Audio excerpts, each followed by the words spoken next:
وعن أبي هريرة رضي الله تعالى عنه وعن أبي سعيد رضي الله تعالى عنه أنهما شاهد على رسول الله صلى الله عليه وسلم বলেন সবাই صلى الله عليه وسلم أنه قال لا يقض قوم يذكر الله تعالى إلا حفتهم الملائكة وغشيتهم الرحمة ونزلت عليهم السكينة وذكروا الله في من عنده رواه مسلم আমি সবসময় জিকিরের মাজলিসকে ধোলাই কারখানা বলি। দুনিয়ার ধোলাই কারখানা জামা কাপড় পরিষ্কার করা হয়, আর জিকিরের ধোলাই কারখানা গুনাহ পরিষ্কার করা হয়। এই যে একবার সুবহানাল্লাহ পড়ছেন, পড়ার সাথে সাথে আমলনামা 1000 নেকি লেখা হয়ে গেছে, 1000 গুনাহ ঝরে গেছে। আল্লাহ পাক কালামে পাকের মধ্যে কি বলেন? ইন্নাল হাসানাত ইউযিবনাস সাইয়্যাত, নেকি গুনাহকে মিটায় দেয়। ইউযিবনার তরজমা তাহকিক কি? নেকি গুনাহকে এইভাবে মিটায় দেয়, ধ্বংস করে দেয়, নিশ্চিহ্ন করে দেয়। মনে হয় ব্যক্তিগুলো দিন গুনাহ করেই না। ময়লা জামা কাপড় ভালো মতো ধৌত করলে মনে হয় কোনোদিন ময়লাই লাগে নাই। ঠিক ব্যক্তি যখন নেকি করা শুরু করে, নেকি নেকি নেক নষ্ট পানির মধ্যে স্বচ্ছ পানি ঢালতে ঢালতে দেখবেন একসময় নষ্ট বলতে কিছুই নেই, সবই স্বচ্ছ। নেকি করতে করতে একসময় দেখবেন গুনাহ বলতে কিছু নেই, সবই নেক। বুখারীর মধ্যে রওয়ায়াত আছে, আল্লাহ পাক এই জিকিরের মাজলিসকে কেন্দ্র করে ফেরেশতাদের সাথে বিভিন্ন প্রশ্ন এবং জবাব দেওয়ার পর আল্লাহ পাক নিজেই সিদ্ধান্ত দেন, উশহিদুকুম আন্নী কাদ গাফারতু লাহুম। ফেরেশতারা সাক্ষী থাক, গোটা মাজলিসের বান্দাদের গুনাহ সব মাফ করে দিয়েছে।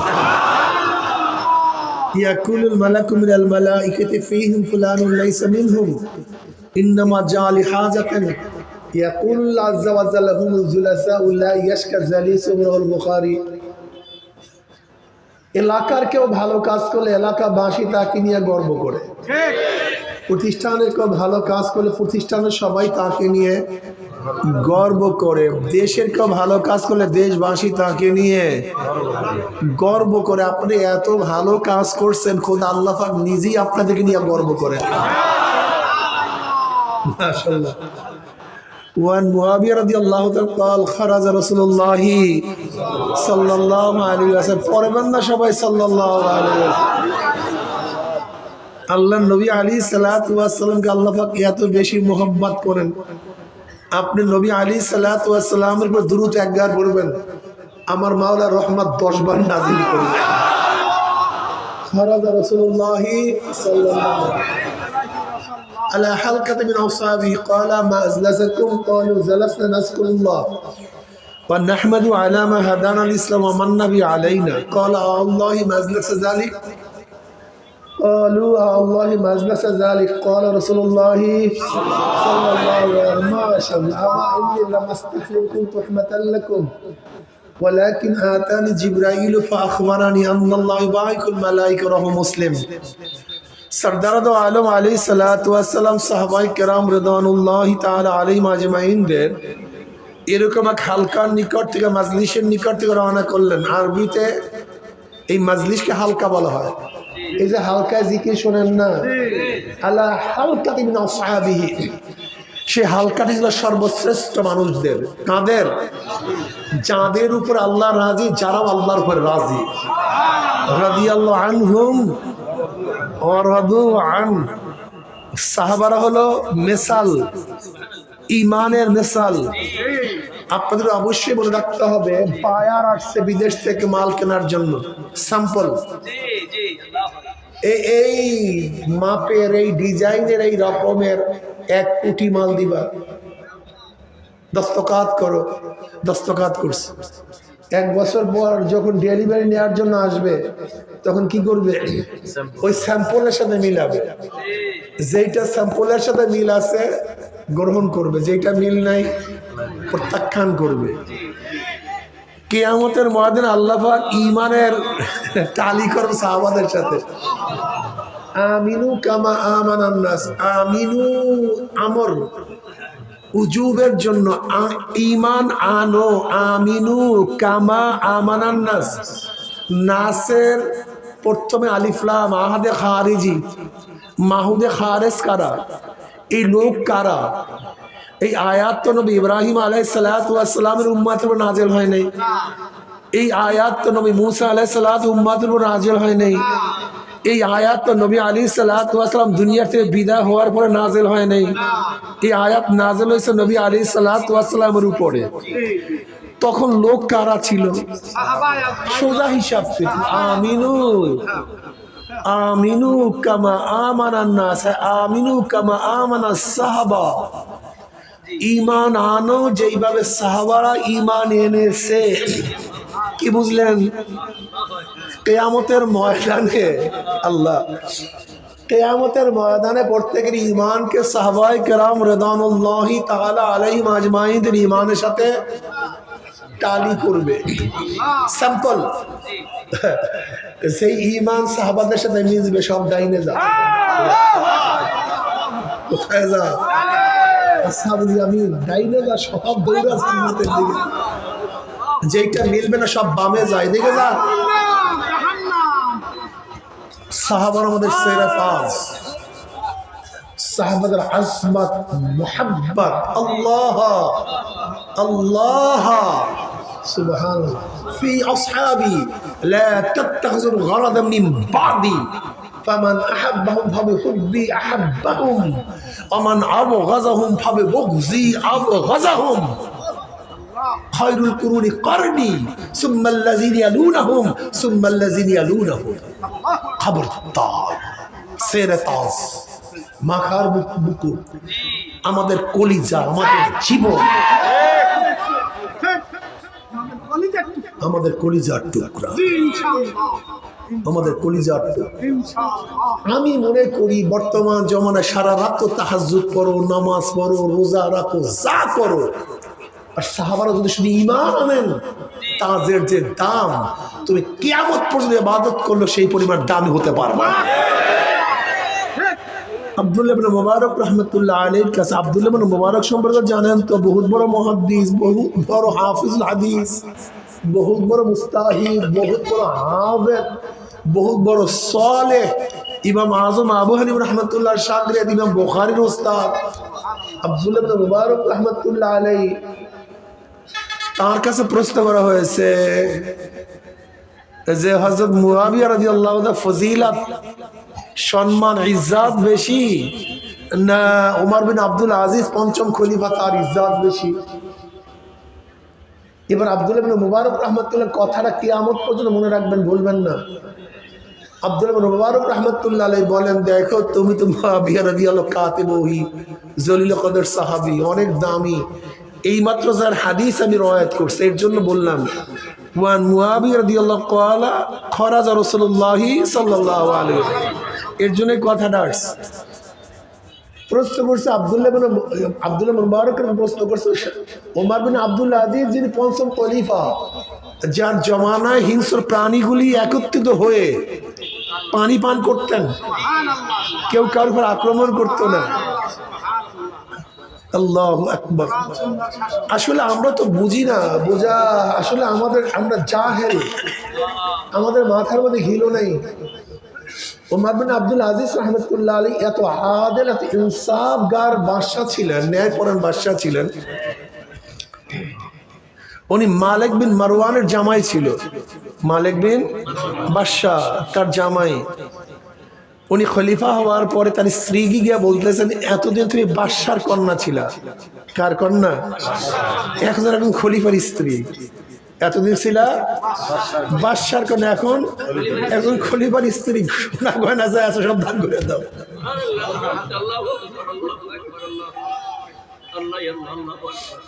এখন খাদেমের স্ত্রী তুমি, বাদশার তুমি এখন কন্যা না। এখন তোমাকে সাধারণভাবে চলাফেরা করতে হবে।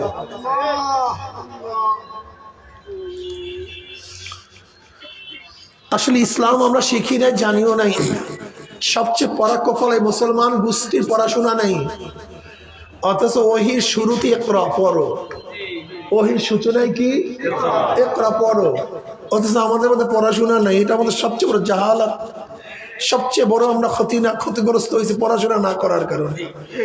হযরত আবু বকর রাদিয়াল্লাহু তাআলা আনহু খেলাফতের দায়িত্ব পাওয়ার পরে কাপড়ের গাঁঠি নিয়ে বাজার দিয়ে রওনা। কাপড়ের গাঁঠি, খলিফাতুল মুমিনিন, গোটা মুসলিম জাহানের বাদশা আবু বকর সিদ্দিক রাদিয়াল্লাহু তাআলা আনহু, অথচ কাপড়ের গাঁঠি নিয়ে বাজার দিয়ে রওনা করছে। উমরুল খাত্তাব রাদিয়াল্লাহু তাআলার সাথে দেখা।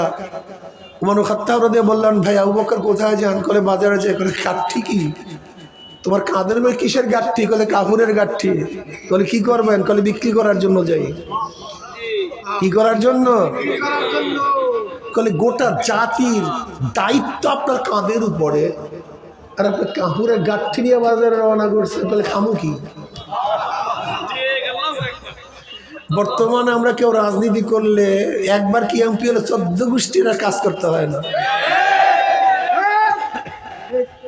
কোথা সে মুসলমান, কোথা সে মুসলমান, কোথা সে মুসলমান। এমপি হলে 14 গোষ্ঠীর কাজ করতে হয় না। আর আবু বকর সিদ্দিক রাদিয়াল্লাহু খলিফাতুল মুমিনিন হওয়ার পরে কাপড়ের গাঁঠি নিয়ে রওনা করছে। বলে খাবো কি, সংসার চলবে কিভাবে, পরিবার পরিজনের মুখে খানা তুলবো কিভাবে।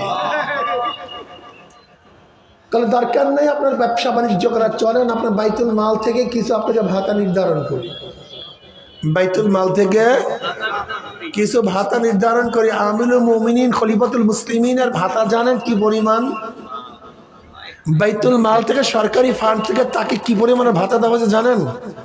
একজন মধ্যবিত্তি, খুব ভালো মতো মনে রাখবেন, একটা মধ্যবিত্তি ফ্যামিলি চলার জন্য, মধ্যবিত্তি ফ্যামিলি চলার জন্য যেই পরিমাণের খরচের প্রয়োজন ঠিক এই পরিমাণ। অথচ আমাদের দেশের বর্তমানে একজন ডিসি, ওরে আল্লাহ, বাংলো, গাড়ি বাড়ি, নৌকার বাবুর্চি, অথচ খয়রাতি রাষ্ট্র। এই প্রত্যেকের মাথার উপরে 1.5 লক্ষ টাকা ঋণ। এই যত মানুষ এখানে দেখেন, বাংলাদেশের প্রত্যেকটা মানুষের উপরে 1 লক্ষ টাকা ঋণ নিয়ে জন্মগ্রহণ করি। প্রত্যেকের উপর ঋণই আমরা। অথচ আমাদের অফিসার অবিচার, অফিসার না তো অবিচার। এই অফিসে খয়রাত রাষ্ট্রের অফিসারকে দেখলে আমি নিজেই হাসি, মাঝে মাঝে আমি নিজেই হাসি যে আজীব, কি আজীব এক দেশ, আজীব এক কান্ট্রি। তুমি তোমার টাকা দিয়ে হেলিকপ্টারে ঘোরো, কোনো আফসোস নেই, কিন্তু সরকারি টাকা ব্যবহার করার আগে চিন্তা করতে হবে না খয়রাতিরও ট্যাক্সের টাকা এখানে আছে। খয়রাতি ভিক্ষা করার জন্য যে খুঁতি তৈরি করে, ওই খুঁতি কাপড়, ওইটার মধ্যে কয়বার ট্যাক্স দিছে আপনারা জানেন? সুতা ইম্পোর্ট করছে, তার আগে বাদ দেন, তুলা ইম্পোর্ট করছে, তুলার থেকে সুতা, সুতা মেশিন ইম্পোর্ট করছে, তারপরে এটাকে এক্সপোর্ট করছে, ইম্পোর্ট করছে, কর্মচারী, কতবার ট্যাক্স ভ্যাটের পরে খয়রাতির ঝুলি হয়েছে। আপনার খবর আছে? আপনার খবর আছে? খয়রাতি যে প্লেটটা ক্রয় করে, প্লেট যে আমাকে টাকা দাও, পয়সা দাও, ওই প্লেটটার মধ্যে কয়বার ভ্যাট ট্যাক্স দিয়েছিল আপনি জানেন?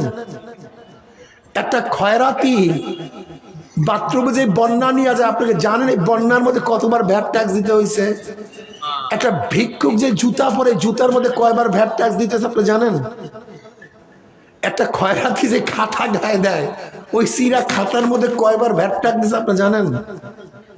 একটা খয়রাতি যে চাউল কিনে তার মধ্যে ভ্যাট ট্যাক্স দিতে হয়। আপনারা সব বাদ, অর্থাৎ বাংলাদেশের এমন কোনো মানুষ নেই যে চশমাটা কিনছে কতবার এর মধ্যে ভ্যাট ট্যাক্স দিতে হয়েছে, এই টুপিটা বানাইছে, এই ঘড়িটা কিনছে, এর মধ্যে কতবার ভ্যাট ট্যাক্স দিতে তোমরা জানেন?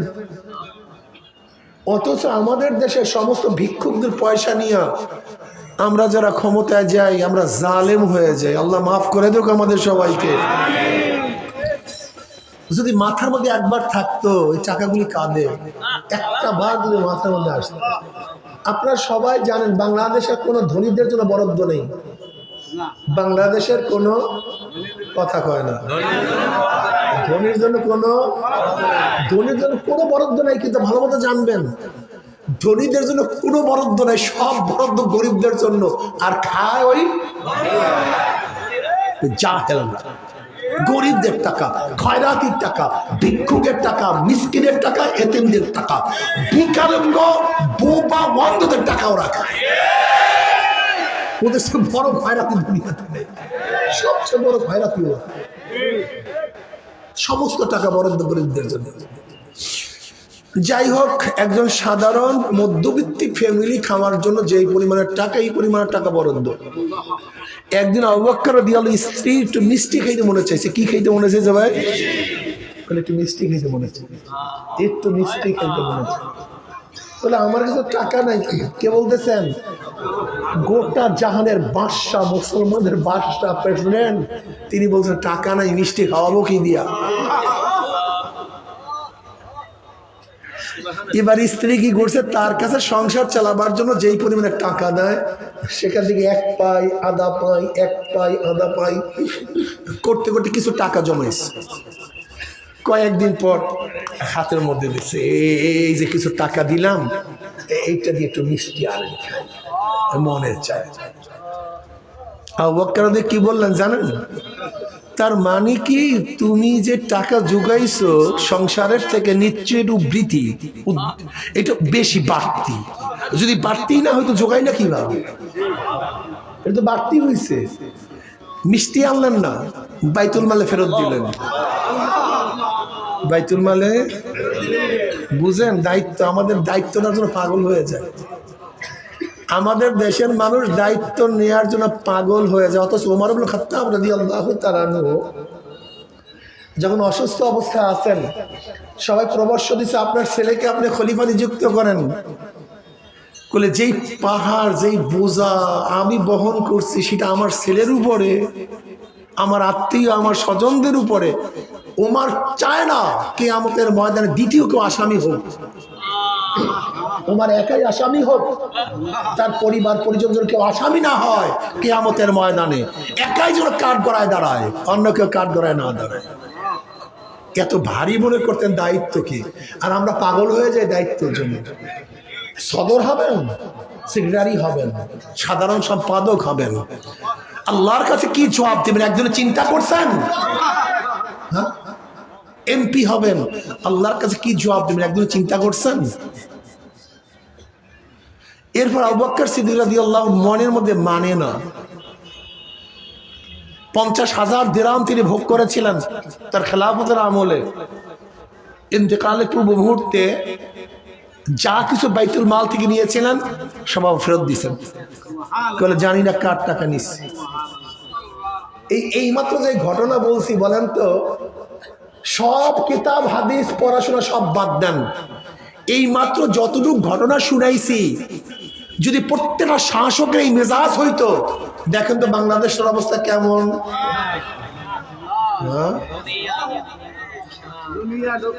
ইসলাম চিল্লা না, ইসলাম বোঝো নাই, ইসলাম জানো না। ওমর বিন আব্দুল আজিজ সাহেব রাহমাতুল্লাহ আলাইহি যখন ইন্তেকাল করলেন, তৎকালীন সময় টেলিফোন, টেলেক্স, ফ্যাক্স কিছুই ছিল না। এক কৃষক বলছে ওমর বিন আব্দুল আজিজ দুনিয়াতে নেই। ওমর বিন আব্দুল আজিজ দুনিয়াতে নেই। বুঝলা কিভাবে?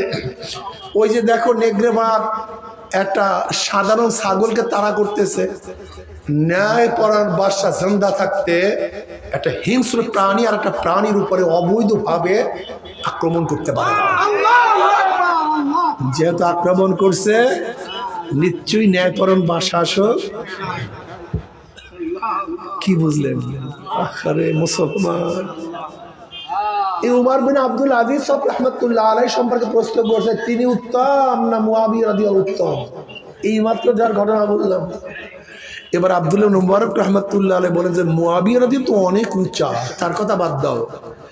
নবী আলাইহিস সালাতু ওয়াস সালাম একজন আদনা সাহাবী, যুদ্ধের ময়দানে, জিহাদের ময়দানে যে ঘোড়ার উপরে যুদ্ধ করেছেন, আর পায়ের খুরার সাথে ধুল, উড়ান্ত ধুল যা নাকের মধ্যে ঢুকছে, একজন সাহাবীর ঘোড়ার নাকের ধুলের যে ফজিলত, ওমর ইবনে আব্দুল আজিজের সেই ফজিলত না।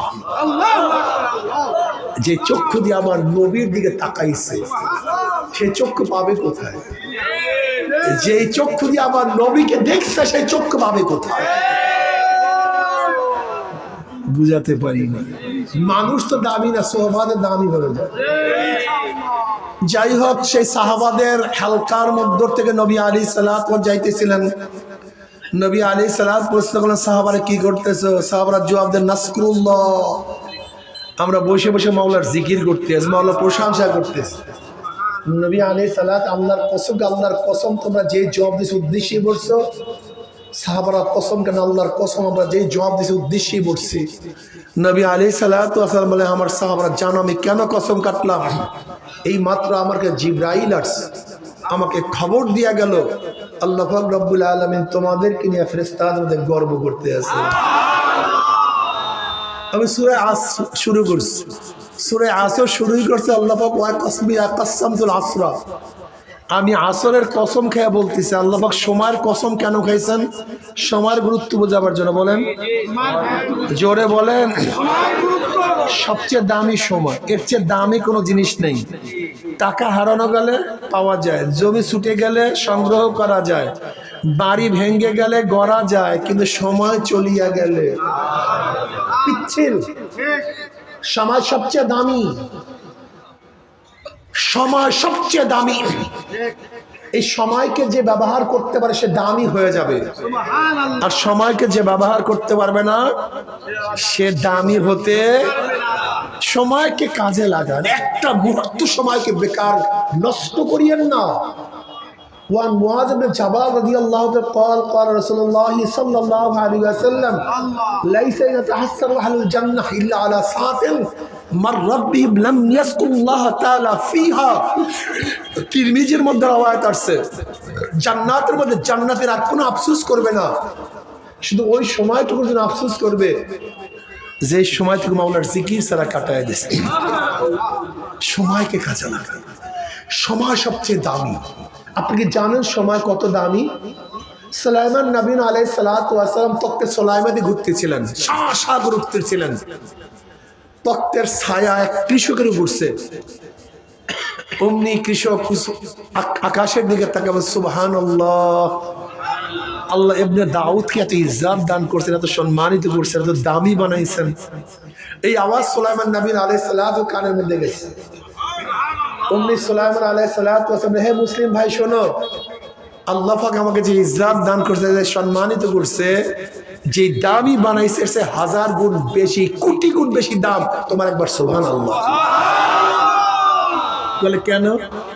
আমার তখ্ত, আমার ইজ্জত, আমার বাদশাহী, আমার সম্মান সব আমার হায়াতের সাথে সম্পৃক্ত।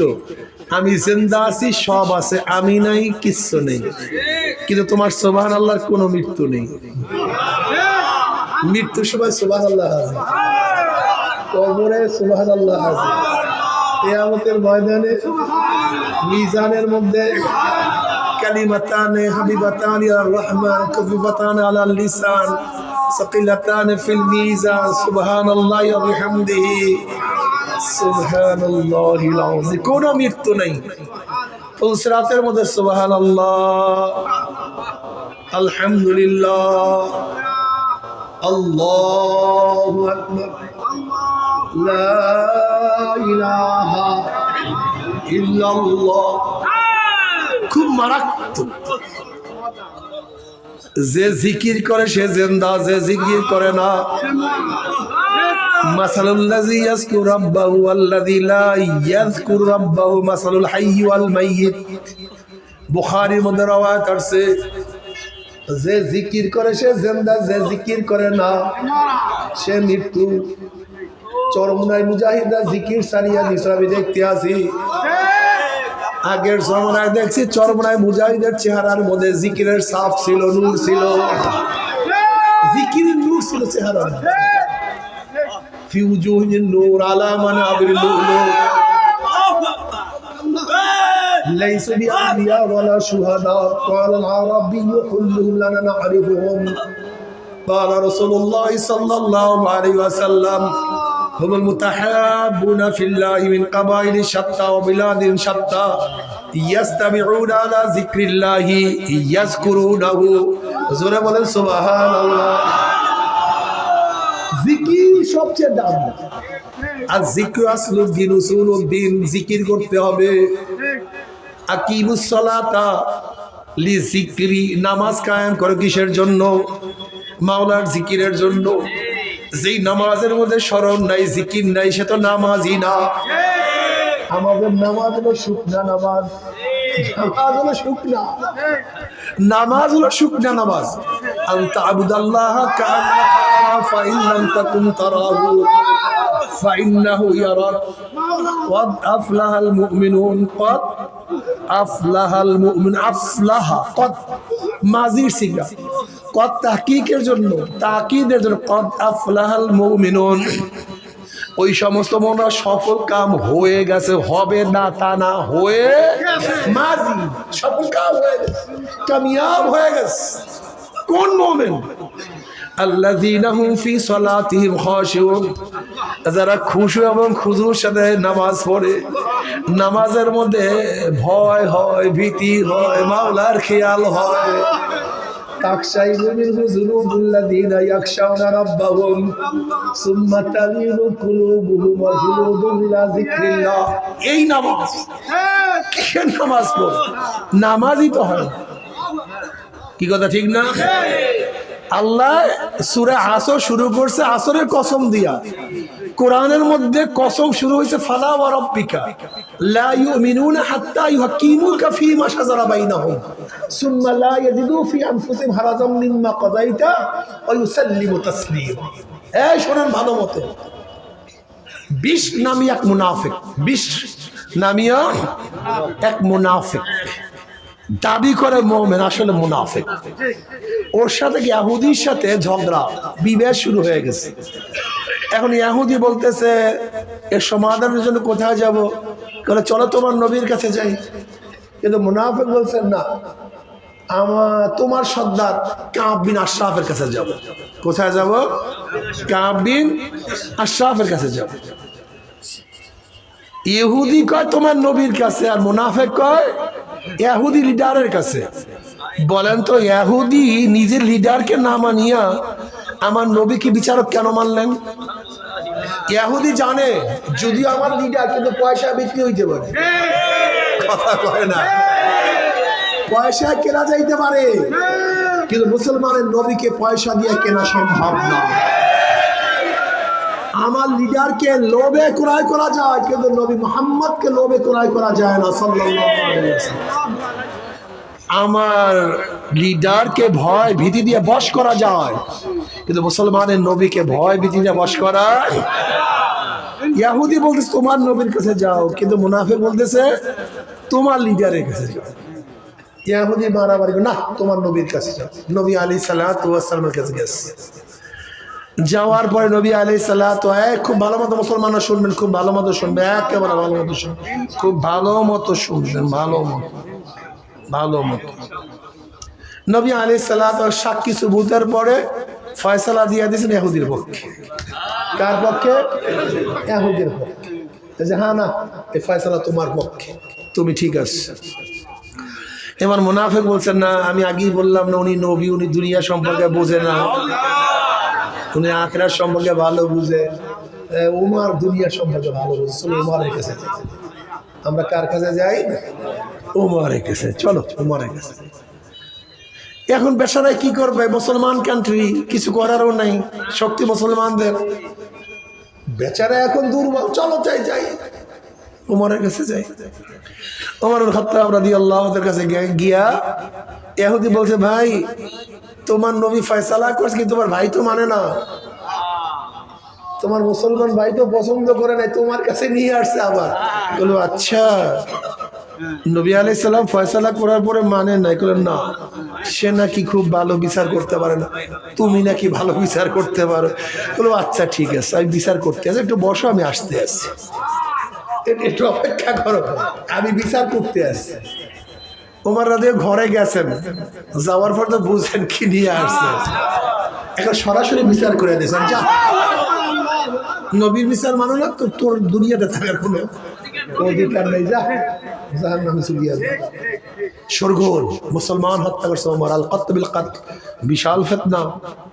একজন মুসলমানকে যদি ইচ্ছা করিয়া কতল করে, কতলের পরিবর্তে কতল যদি দিয়াত না নেয়, বিশাল ব্যাপার স্যাপার। নবী আলাইহিস সালাতু ওয়াস সালাম আশ্চর্য হয়ে গেছেন, কি করবেন? বিশাল ফিতনার মধ্যে পড়ে গেছে। এবার আল্লাহ পাক রব্বুল আলামিন আয়াত নাযিল করছে, ফালা ওয়া রাব্বিকা, অতঃপর তোমার রবের কসম, অতঃপর তোমার রবের কসম, যতক্ষণ পর্যন্ত তোমাদের মধ্যে বিভেদের, ঝগড়া, সমস্যা সমাধানের জন্য হে নবী তোমাকে নির্ধারণ না করবে, ফয়সাল না মানবে, হাকিম না মানবে, বিচারক না মানবে, শুধু মানলেই হবে না, তোমার ফয়সালা কে অন্তরস্থল থেকে জোর করে হবে না। যদি জোর করে মানে সাফাইয়া যদি দেয় মুমিন না, অন্তরস্থল থেকে মোহাব্বতের সাথে, ভালোবাসার সাথে, আত্মসমর্পণের মতো আত্মসমর্পণের ভিত্তিতে কোন রকমের যদি মন খারাপ লাগে, বুঝে না আসে, মানতে বাধ্য হয়, কোন রকমের যদি কোনো অবস্থাতেই মোহাব্বত, ভালোবাসা, আত্মসমর্পণ ব্যতীত যদি মানে, লা ইউমিন, কি হবে না? সে মুমিন হবে, সে মুমিন না। কি বুঝলেন?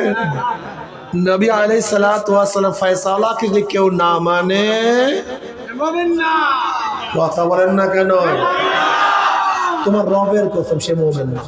এই যুবক ভালো মতো শোনো, মুসলমানরা ভালো মতো শোনো।